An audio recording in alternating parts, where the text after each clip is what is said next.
Johnson.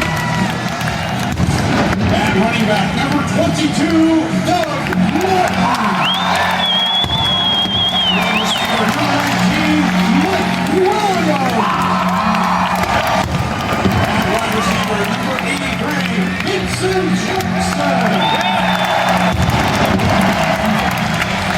And your starting quarterback number 5, Josh Freeman.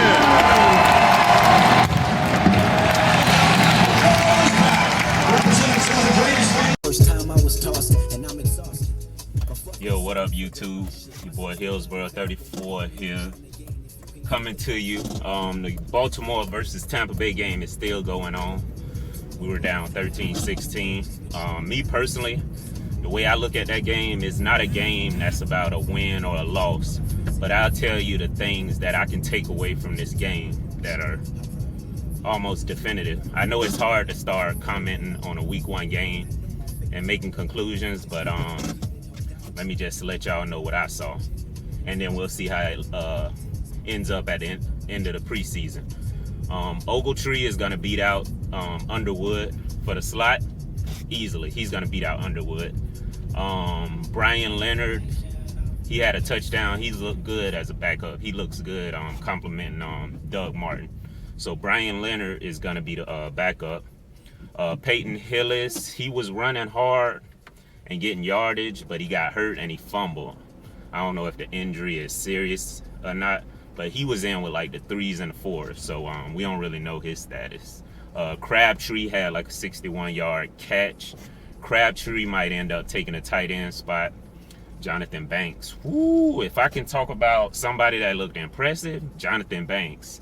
Your boy was out there making tackles, knocking passes over, and he ain't scared to get up in there and make tackles on running backs. So Jonathan Banks probably going to beat out Leonard Johnson for the second cornerback slot. We didn't get to see much of Golston and Barron. Who else stood out? Glennon. I can say whatever you thought about Glennon is what he showed.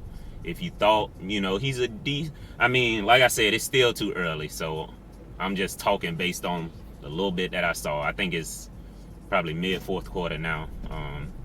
But Glennon, he looked good. He made some good throws. I think at one point his passer rating was like 82. His percentage was probably somewhere in the 50s.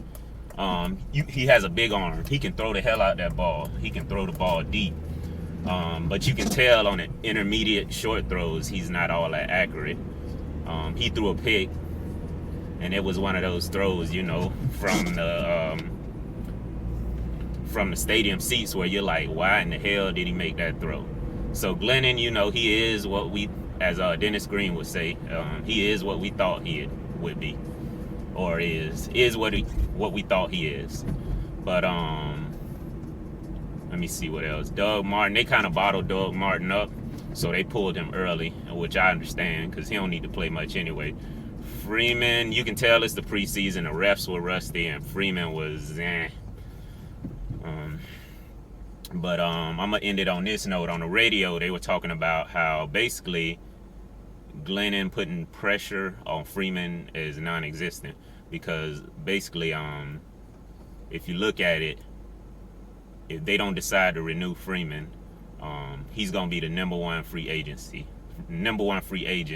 on the market next year, which means he's going to get his money regardless. So they were talking about that on the radio, and they were basically saying, if you really, a lot of people just, I don't know if they just don't watch the game or they look at the wins and losses and they say Freeman sucks. But you kind of have to look at his stats.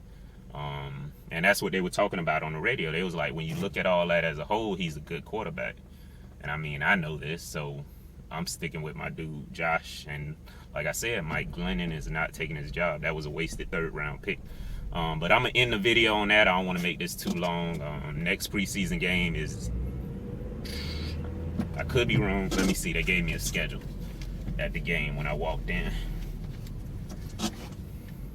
The next preseason, okay, I was right. It was 8/29 versus Washington.